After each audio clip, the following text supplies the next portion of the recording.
dans cette vidéo, nous allons voir comment est-ce qu'on régularise les stocks de l'entreprise. Qu'est-ce qu'on entend par la régularisation des stocks? La régularisation des stocks, c'est tout simplement le fait de quantifier, d'accord, à la date d'inventaire ces stocks pour pouvoir enregistrer le stock final et annuler le stock initial. Mais pour pouvoir faire tout ça, il faut bien sûr comprendre ce qu'on entend par les stocks, comment est-ce qu'on calcule la variation de stock et surtout comment interpréter les variations de stock une fois calculées. D'abord, nous allons définir ce qu'on entend par un stock. Les stocks sont les biens achetés, transformés ou qui interviennent dans le processus d'exploitation de l'entreprise et bien sûr dont la quantité a dépassé les besoins réels de l'entreprise. Parce que quand on achète des matières premières et quand on n'arrive pas à utiliser la totalité des matières achetées, on ne va pas les jeter à la fin de l'exercice, mais on va les conserver dans les entrepôts de l'entreprise. On veut bien sûr que ça soit utilisé l'exercice suivant. Alors dans ce cas-là, bien sûr, on appelle ce surplus-là un stock. Il faut savoir que l'entreprise détient deux types de stocks. Il y a les stocks achetés et les stocks produits. Les stocks achetés, c'est tout ce qu'on achète, d'accord, soit pour que ça soit vendu, comme par exemple les marchandises, soit pour que ça soit utilisé dans le processus de production de l'entreprise, comme les matières ou bien les fournitures ou encore comme les emballages. Par contre, quand on parle des stocks produits, on parle de ce qui a été produit par l'entreprise pour, bien sûr, que ça soit utilisé dans le processus de production ou bien pour que ça soit vendu aux clients de l'entreprise. Donc, on parle de produits finis, on parle de produits en cours. En cours, ça veut dire ce sont des produits non encore achevés, d'accord, qui nécessitent encore d'autres étapes de production, mais parfois l'entreprise est tenue de faire des stockages intermédiaires pour faciliter et fluidifier la roue de production. Et puis il y a les produits résiduels. Résiduels, ça veut dire tout simplement ce qui dépasse et ce qui a été extrait du processus de l'entreprise. Par exemple, pour une entreprise qui fait de la confection de prêt-à-porter, des vêtements, d'accord, il y a parfois des produits résiduels liés aux chutes de tissu, d'accord, et dans ce cas-là, bien sûr, il y a une certaine commercialisation de ces stocks-là de produits résiduels. Maintenant, en ce qui nous concerne en tant que comptable, il faut savoir que à la fin de chaque exercice, on est tenu de réaliser un inventaire. L'inventaire, c'est quoi? C'est la quantification, c'est le recensement des quantités, d'accord, des différents stocks de l'entreprise pour réaliser un calcul que l'on appelle la variation des stocks, pour savoir de combien les stocks de l'entreprise ont-ils varié. Donc, pour les stocks achetés, il y a une formule et pour les stocks produits, il y a une autre formule, mais c'est la même chose en quelque sorte.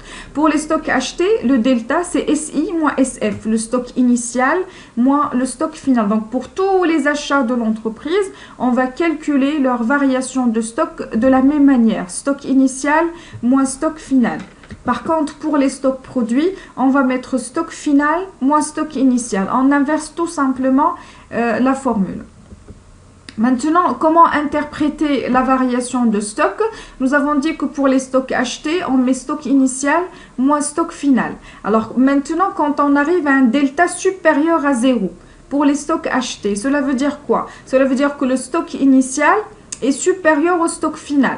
Pour représenter ça sous forme de graphique, on va dire qu'on a commencé l'année avec un stock énorme, mais vers la fin de l'année, il y a eu cette consommation de stock, cette chute, d'accord, de la valeur des stocks, et vers la fin de l'année, on arrive à un stock final inférieur au stock initial. Donc, la différence est partie où? Tout simplement, elle a été consommée par l'entreprise et on appelle ça un déstockage ou bien consommation des stocks. Et ça, c'est un phénomène tout à fait naturel, tout à fait sain pour l'activité de l'entreprise. Par contre, quand le delta est inférieur à 0, ça veut dire quoi? Ça veut dire que le stock initial est inférieur au stock final. Cela se schématise de la manière suivante.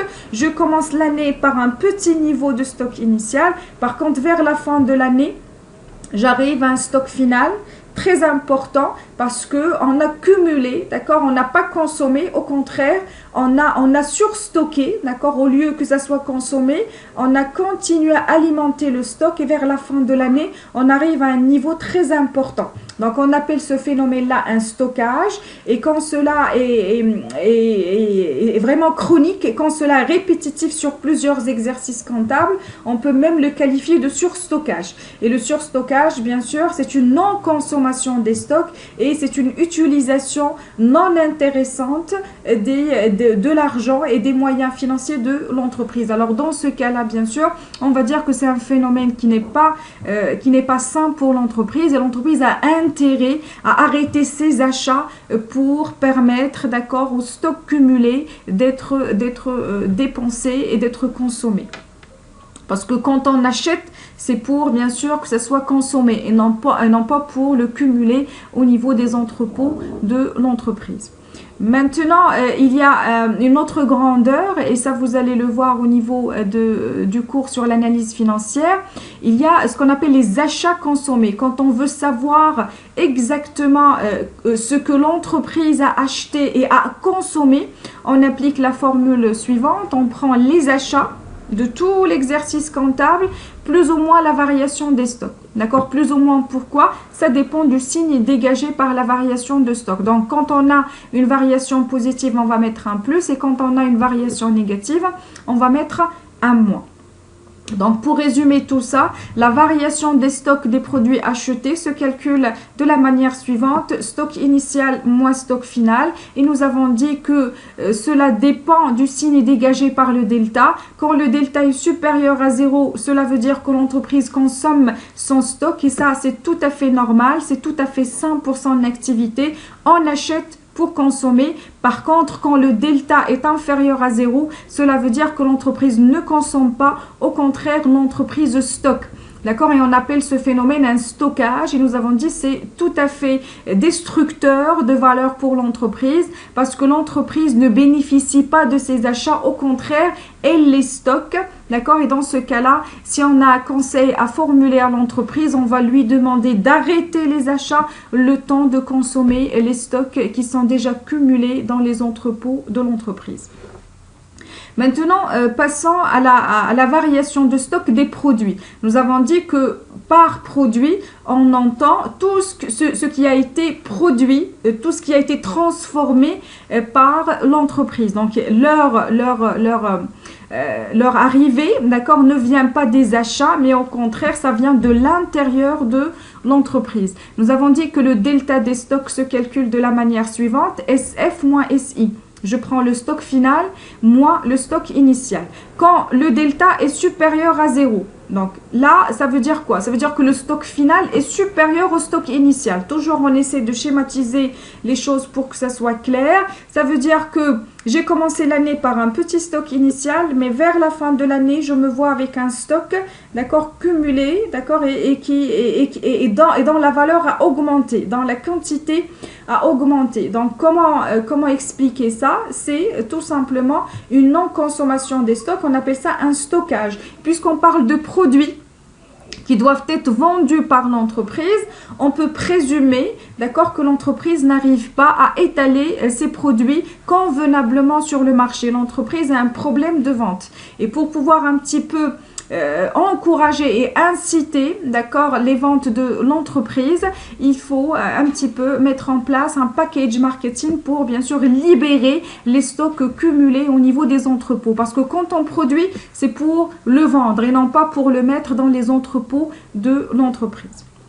Maintenant, pour le deuxième delta, si le delta est inférieur à 0, cela veut dire que le stock final est inférieur au stock initial. Ça, c'est une situation tout à fait saine pour l'entreprise. Cela veut dire que l'on a démarré l'année par un stock initial très important et que vers la fin de l'année, ce stock a été consommé. Et on arrive à un niveau inférieur, en matière de stock final. Consommer comment? Ça veut dire ce stock a été vendu, d'accord? Et donc, c'est révélateur de la pertinence de la politique commerciale de l'entreprise. L'entreprise arrive à vendre ses produits. Par contre, quand le delta est supérieur à 0, l'entreprise n'arrive pas à vendre ses produits.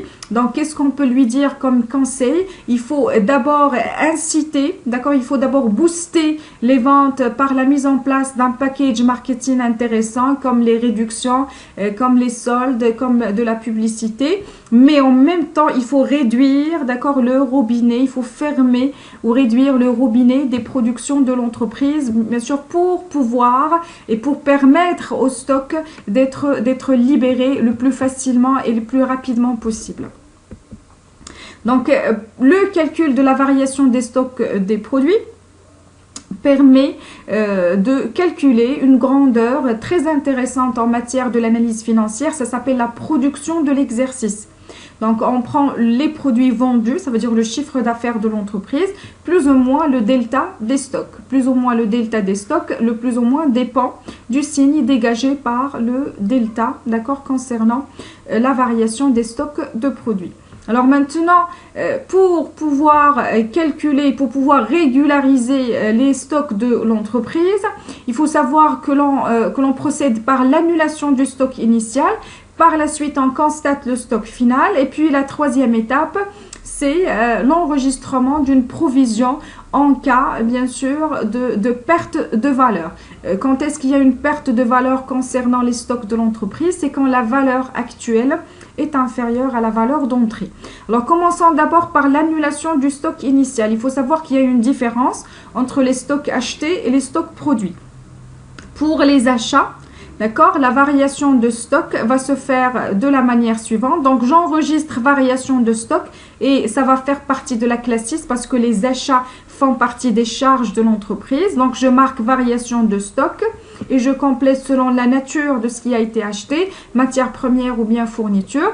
La contrepartie, j'annule, d'accord, le stock. Et là, qu'est-ce qu'on va annuler? Le stock initial.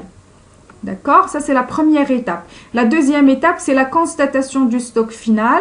De la même manière, on va contrepasser les deux comptes précédents, mais avec comme montant les valeurs du stock final. Donc, je marque un stock final avec la classe 3. Et la contrepartie, c'est la variation de stock.